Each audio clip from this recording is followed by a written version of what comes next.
Bienvenidos y bienvenidas a su programa Monseñor Romero y la misión del Evangelio. Un programa que lleva dos objetivos: conocer a Monseñor Romero y estudiar la Sagrada Escritura con un juicio crítico desde la teología de la liberación. Cada día tendremos un encuentro con Monseñor Romero y con el Dios de Jesús.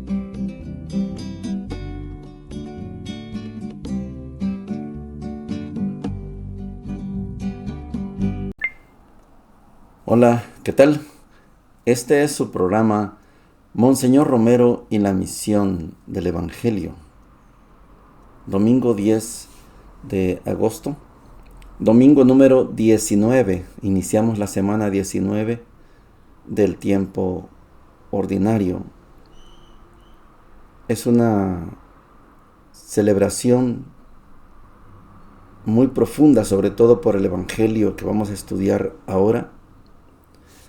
Y es un día muy especial porque Monseñor desarrolla la tercera parte de su carta pastoral, la misión de la Iglesia en medio de la crisis del país. Hay una radiografía de la sociedad salvadoreña que la sabe presentar perfectamente bien Monseñor Romero. ¿Cómo está el país? ¿Cómo mira la Iglesia el país? ¿Cómo se aprecia la realidad? Oigamos a Monseñor.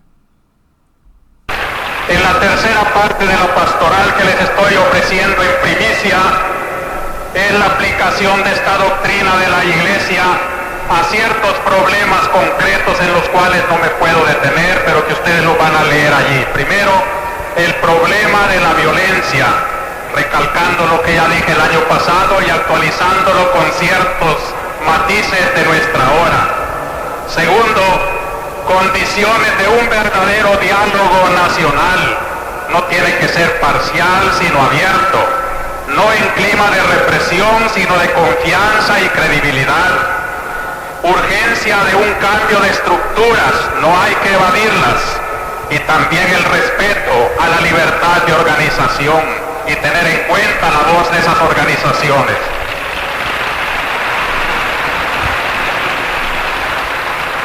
Otro problema muy actual entre nosotros es el marxismo. Problema complejo. No basta a un católico decir están condenados los marxistas, de ninguna manera. Hay que aquilatar muchas cosas. Puebla misma distingue entre una ideología que puede influir en la conducta de un hombre y una colaboración de un hombre que, teniendo su ideología cristiana, puede colaborar tal vez con otras personas de otras ideologías. También hay que distinguir entre un sistema científico de análisis y una praxis de organización política en lucha por el poder que admite medios que los cristianos no podemos admitir. En la encuesta encuentro una frase muy genial cuando dice: no hay que tenerle miedo al marxismo. Ganémosle el campo tomando en serio la adopción preferencial por los pobres. Me parece una gran clave. Trabajo por los pobres, la defensa de los pobres, como lo está viendo el anticomunismo fanático.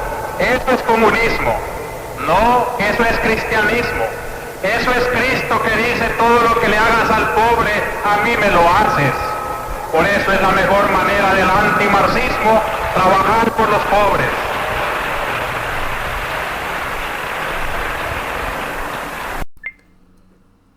Es una radiografía del país lo que ha descrito Monseñor Romero.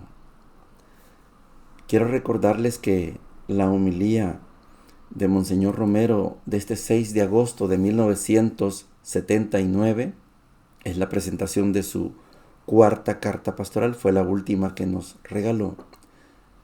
Esta carta pastoral se titula Misión de la Iglesia en medio de la crisis del país.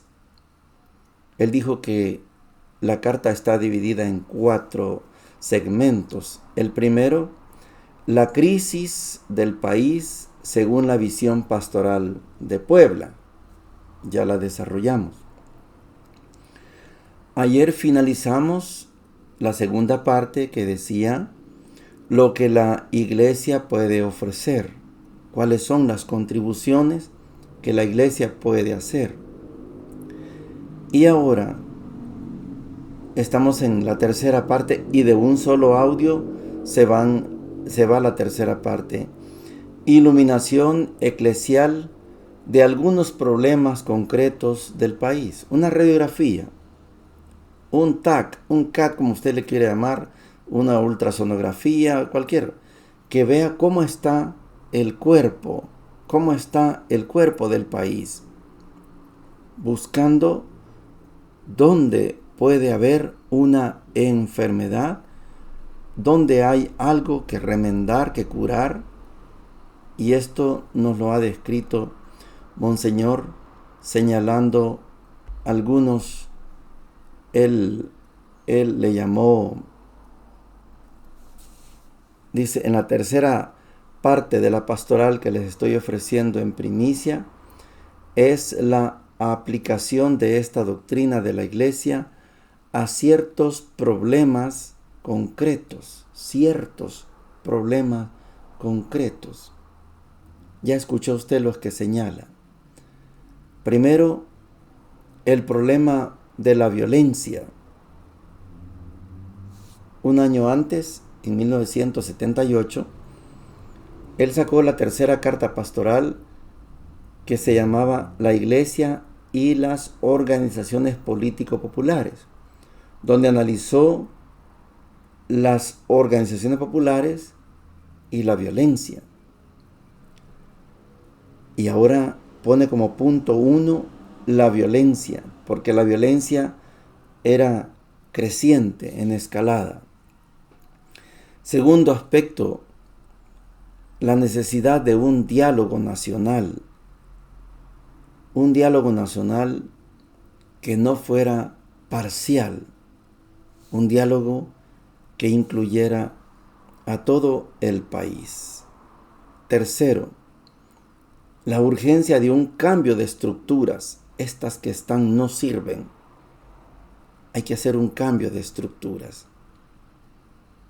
Cuarto, respeto a la libertad de organización.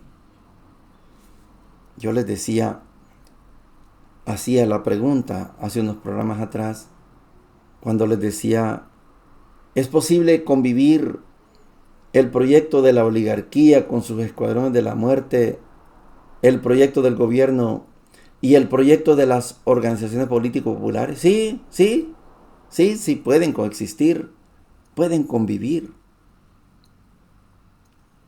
Pero no hicieron caso a Monseñor. No pensaron que era posible la coexistencia, la convivencia. Creyeron que no era posible. Y por eso el gobierno y la oligarquía se dedicaron a ejercer violencia, represión hacia las organizaciones político-populares. Es posible convivir, es posible compartir, es posible dialogar, es posible escucharse, pero optaron por la violencia. Y el último, que es el punto más delicado, es el tema del marxismo. En el país, no allá en Europa del Este, aquí, el marxismo.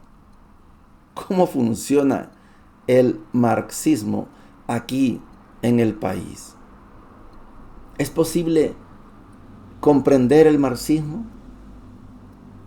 ¿Qué es lo que pretende el marxismo? ¿Lo condenamos? No. Como no condenamos a morir el capitalismo, no condenamos a morir el marxismo. Hay que escucharlos.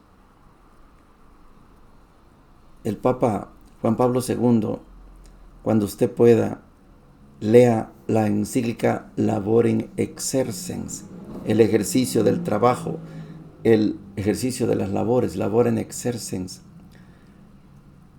El Papa Juan Pablo II, que era anticomunista y por eso trabajó, esos documentos ya se saben, trabajó por derribar el muro de Berlín y se logró derribar el muro de Berlín. Trabajó junto con Mikhail Gorbachev, aquello que se llamó la perestroika, y prácticamente se acabó el bloque soviético. El Papa venía de una actitud anticomunista y los gringos, con su bloque capitalista, lograron que se derribara el muro de Berlín y dieron por muerto todo el pensamiento socialista. Dieron por muerto. Fukuyama le llamó a esto el fin de la historia. Pero el Papa Juan Pablo II hizo esta encíclica Laborem Exercens, en donde propone una figura de modelo mundial, donde se junta lo bueno del capitalismo y lo bueno del socialismo, y dijo una economía social de mercado. Fue la conclusión. Es posible. Economía capitalista es acumulativa. Es el yo. Yo soy exitoso, yo soy emprendedor, yo. Y la economía social del mercado es el Estado el que resuelve todos los problemas del pueblo. Entonces se armó esta figura mixta, economía social de mercado. No se ha puesto en práctica, pero el marxismo no es malo, el capitalismo no es todo malo. Se puede extraer algo bueno de aquí, algo bueno de allá, y poner todo junto en función del pueblo. ¿Qué es lo que señala la encuesta? Es que el marxismo nos está dando lección de dedicarse a los pobres. Y la solución, hagamos la opción preferencial por los pobres. Así le ganamos al marxismo. El capitalismo no se preocupa de los pobres. El capitalismo instrumentaliza a los pobres. Pero el marxismo sí, con aquel lema de la reivindicación de las clases obreras, campesinas, la sublevación de esas clases para derribar las clases pudientes. Ellos están cerca de los pobres.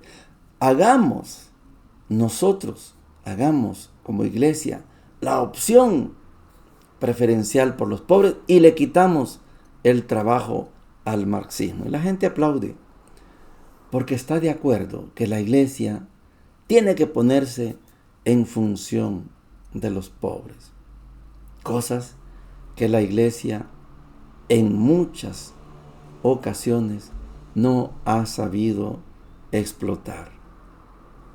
Cuando el evangelio se predica de manera laxa, muy permisiva, una predicación muy suave, muy ambivalente, es como decir: Jesucito es para todos y todas.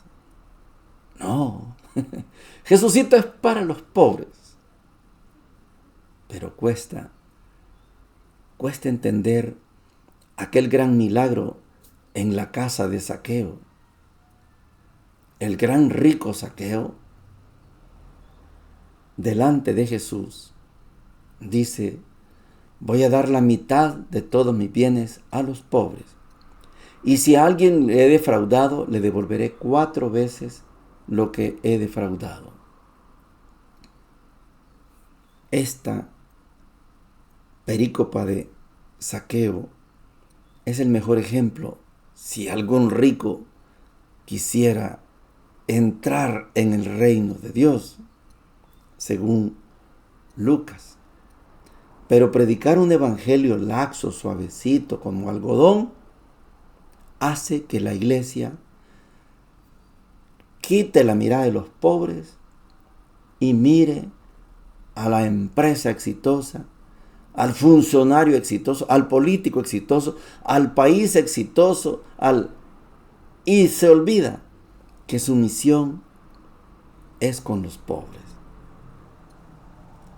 Es terrible, terrible no tener el enfoque verdaderamente en los pobres. Todo lo que hacen, dice Monseñor, a uno de estos pequeños, a mí me lo hacen. Le hacen un bien a un pobre, a mí me lo hacen. Le hacen un mal a un pobre, a mí me lo hacen. El criterio evangélico de salvación son los pobres. Por eso John Sobrino, cuando escribió este libro, lo pensó muy bien. Fuera de los pobres no hay salvación. La primera lectura está tomada de el libro de la sabiduría, capítulo 18, del 6 al 9. Dice lo siguiente: la noche de la liberación les fue pronunciada a nuestros antepasados para que, sabiendo con certeza en qué promesas creían, tuvieran buen ánimo. Tu pueblo esperaba la salvación de los justos y la perdición de los enemigos. Pues con lo que castigaste a los adversarios, nos glorificaste a nosotros llamándonos a ti. Los piadosos, hijos de los justos, ofrecían sacrificios en secreto y establecieron unánimes esta ley divina, que los fieles compartían los mismos bienes y peligros, después de haber cantado las alabanzas de los antepasados. Palabra de Dios, te alabamos, Señor. El libro de la sabiduría no lo busque en las Biblias de la iglesia evangélica protestante, no está, excepto que le llamen, la Sociedad Bíblica Unida sacó una Biblia de la Reina Valera y le dice ahí con deuterocanónicos. Para Martín Lutero, estos 7 libros que no están en la Biblia evangélica protestante se llaman libros apócrifos. Apócrifos significa no inspirados, pero nosotros los aceptamos como deuterocanónicos, o sea, como lista segunda o segunda canon, segunda lista. Pero algunos todavía siguen diciendo que este texto, igual que Eclesiástico, igual que Tobías, igual que Ruth, primera y segunda Macabeos, no los aceptan como libros inspirados, porque al parecer no fueron escritos en hebreo. Es uno de los criterios por el que se dice que no es inspirado. El libro de la sabiduría fue escrito bien cercano al final del Antiguo Testamento, ya cercano al nacimiento de Jesús, casi a los 35, 60 años antes de que naciera Jesús. El libro de la sabiduría presenta una figura de el pobre con el rico, el santo con el pecador. ¿Cuál fue la suerte de unos? ¿Cuál fue la suerte del otro? Estos pobres que cantaban, celebraban la liberación de la esclavitud de Egipto, estos son los que agradan a Dios. Hay otros que no, aunque sea en secreto, pero nosotros recordamos y celebramos esa gran liberación de la esclavitud de Egipto. Podremos ser poquitos, porque la mayoría se fue por otros caminos. En el lenguaje bíblico del Antiguo Testamento se les llama Anahuim, el resto de Israel, lo puro de Israel. Esos pobres son los predilectos de Dios. Este resto de Israel, los Anawim, estos poquitos que reconocen la grandeza de Dios en la historia, estos son los predilectos de Dios. Seguimos con la segunda lectura. Estamos en el libro de los Hebreos. Ya hemos dicho que esto no es carta, algunos todavía le llaman carta, pero Hebreos, y no es escrita por San Pablo, por supuesto. Hebreos 11, del 1 al 2 y del 8 al 19, dice lo siguiente: hermanos, la fe es fundamento de lo que se espera y garantía de lo que no se ve. Por ella son recordados los antiguos. Por la fe obedeció Abraham a la llamada y salió hacia la tierra que iba a recibir en heredad. Salió sin saber a dónde iba. Por fe vivió como extranjero en la tierra prometida, habitando en tiendas, y lo mismo Isaac y Jacob, herederos de la misma promesa, mientras esperaba la ciudad de sólidos cimientos, cuyo arquitecto y constructor iba a ser Dios. Por la fe, también Sara, siendo estéril, obtuvo vigor para concebir cuando ya le había pasado la edad, porque consideró fiel al que se lo prometía. Y así, de un hombre marcado ya por la muerte, nacieron hijos numerosos, como las estrellas del cielo y como la arena incontable de las playas.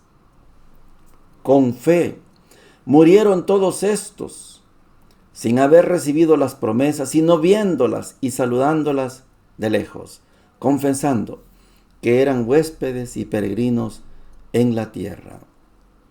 Es claro que los que así hablan están buscando una patria, pues si añoran la patria de donde habían salido, estaban a tiempo para volver. Pero ellos ansiaban una patria mejor, la del cielo. Por eso Dios no tiene reparo en llamarse su Dios, porque les tenía preparada una ciudad. Por la fe, Abraham, puesto a prueba, ofreció a Isaac, ofreció a su hijo único, el destinatario de la promesa del cual le había dicho Dios: Isaac continuará tu descendencia. Pero Abraham pensó que Dios tiene poder hasta para resucitar de entre los muertos, de donde en cierto sentido recobró a Isaac. Palabra de Dios, te alabamos, Señor. No da el tiempo para profundizar este texto, es demasiado profundo, pero vale la pena hacer algún punteo. La fe es preponderante, por eso a Abraham se le llama nuestro padre en la fe. Voy a fijarme en dos elementos. Comencemos por el final. La palabra resurrección en el pueblo judío, el pueblo hebreo, tenía sentido, pero una resurrección general. Yo sé que muchos de ustedes creen en esa figura de la resurrección general. Y para esa resurrección general, todos vamos a resucitar, unos para el cielo, otros para el infierno, resurrección general. Esto es lo que está diciendo la carta a los Hebreos. Abraham no tenía idea. Él no pensó nunca en una resurrección. Esto es un término muy moderno. Abraham, 1850 años antes de Cristo, este pensamiento de la resurrección es bien cercano al nacimiento de Jesús. No es contemporáneo de Abraham, no es contemporáneo de Moisés, del rey David, no.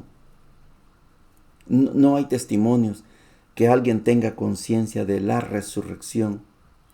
Los macabeos ya, el año 140, 170, sí, ya ahí hay un grado de conciencia de la resurrección. Pues les distingo. Cuando usted cree en la resurrección general, vamos a resucitar todos, unos para el cielo y otros para el infierno. Esta resurrección general amerita una segunda venida de Jesús. Pero hay otra resurrección. No está bien trabajada. Yo no soy experto en Biblia. Soy un estudioso, pero no me considero experto. Sucede que hay una resurrección distinta, no general, sino particular. Resucitó Jesús y después de Jesús vinieron otros. Hoy nadie puede saber cuántos ya han resucitado. No lo podemos saber. Pero hay una resurrección general. Yo me voy a morir y después me quedo ahí en algo que se llama el descanso. Y cuando venga Jesús, entonces todos vamos a resucitar y yo voy a ir al cielo o yo voy al infierno. La otra forma de ver la resurrección es la particular. Resucitó Jesús y los que hayan sido como Jesús están con Él. Cuando la iglesia declara a alguien santo, santa, lo declara resucitado porque ya está con Jesús. Solo quería puntearlo, no es tiempo para desarrollarlo. El otro aspecto que pesa mucho en todo el Antiguo Testamento es la tierra prometida. Abraham recibió la promesa de que iba a poseer esa tierra y Abraham se trasladó a esa tierra. Pero las condiciones hicieron que el pueblo, la descendencia de Abraham, viajara a Egipto para tener comida, porque en Egipto había comida. Pero después de 400 años, 430 años, ellos vuelven a la tierra de sus padres, Abraham, Isaac y Jacob. Aquí se justifica la conquista de la tierra prometida, porque ya la había tenido antes Abraham, Isaac y Jacob. Entiendas, pero esta tierra, Dios le dijo a Abraham, esta tierra te voy a dar. Por eso todo el Antiguo Testamento es un retorno a la tierra de sus padres. El Evangelio es largo, no nos va a dar tiempo de comentarlo mucho. Lucas 12, 32 al 48 dice lo siguiente. Jesús dijo a sus discípulos, no temas, pequeño rebaño, porque el Padre de ustedes ha querido darles el reino. Vendan sus bienes y denlos como limosnas. Háganse bolsas que no se desgasten y acumulen un tesoro inagotable en el cielo, donde no se acerca el ladrón ni destruye la polilla. Porque ahí donde tengan su tesoro, tendrán también su corazón. Estén preparados, ceñidos y con las lámparas encendidas. Sean como los hombres que esperan el regreso de su Señor, que fue a una boda para abrirle apenas llegue y llame a la puerta. Felices los servidores a quienes el Señor encuentre velando a su llegada. Les aseguro que Él mismo recogerá su túnica, los hará sentar a la mesa y se pondrá a servirlos. Felices ellos si el Señor llega a medianoche o antes del alba y los encuentra así. Entiéndanlo bien. Si el dueño de casa supiera a qué hora va a llegar el ladrón, no dejaría perforar las paredes de su casa. Ustedes también estén preparados, porque el Hijo del Hombre llegará a la hora menos pensada. Pedro preguntó entonces, Señor, ¿esta parábola la dices para nosotros o para todos? El Señor le dijo, ¿cuál es el administrador fiel y previsor a quien el Señor pondrá al frente de su personal para retribuirle la ración de trigo en el momento oportuno? Feliz aquel a quien su Señor, al llegar, encuentra ocupado en este trabajo. Les aseguro que lo hará administrador de todos sus bienes. Pero si este servidor piensa, mi Señor tardará en llegar, y se dedica a golpear a los servidores y a las sirvientas, y se pone a comer, a beber y a emborracharse, su Señor llegará el día y la hora menos pensada, lo castigará y le hará correr la misma suerte que los infieles. El servidor que, conociendo la voluntad de su Señor, no tuvo las cosas preparadas y no obró conforme a lo que él había dispuesto, recibirá un castigo severo. Pero aquel que, sin saberlo, se hizo también culpable, será castigado menos severamente. Al que se le dio mucho, se le pedirá mucho, y al que se le confió mucho, se le reclamará mucho más. Palabra del Señor. Gloria y honor a ti, Señor Jesús. Me quedo con el encabezado. No temas, pequeño rebaño, porque el Padre de ustedes ha querido darles el reino. El reino es de los pequeños. Mientras más grande se sienta y se considere usted, menos posibilidad tiene de llegar al reino. Mientras más pequeño se considere, mientras más pequeño se haga usted, más esperanzas tengo de heredar el reino de Dios. ¿Quieres conocer a Pablito?, dice el dicho. Dale un carguito. Cuando a Pablito ya le dan un cargo, te nombro jefe, y empieza el jefe, ahora ya es jefe. Se elevó el jefe. Se le olvidó que hay que ser pequeño. Hay jefes que son ejemplares, gracias a Dios. Hay personas que tienen mucho dinero y no pisotean a los demás. ¿Quieres conocer a Pablito? Dale un carguito. Cuando tienen un cargo, cuando tienen una cuenta bancaria, cuando tienen una propiedad, ya son otra persona. Se les olvidó que el reino de Dios es de los pequeños. ¿Lo dices por todos o por nosotros? Jesús no responde ese tipo de preguntas. El que quiera, que sirva. El que no quiera, que no sirva. No temas, pequeño rebaño, porque el Padre de ustedes ha querido darles el reino. Si somos pequeño rebaño, si somos sencillos, humildes, tenemos el reino de Dios. Bendiciones para todos y para todas. Hemos presentado Monseñor Romero y la misión del Evangelio. Hasta la próxima.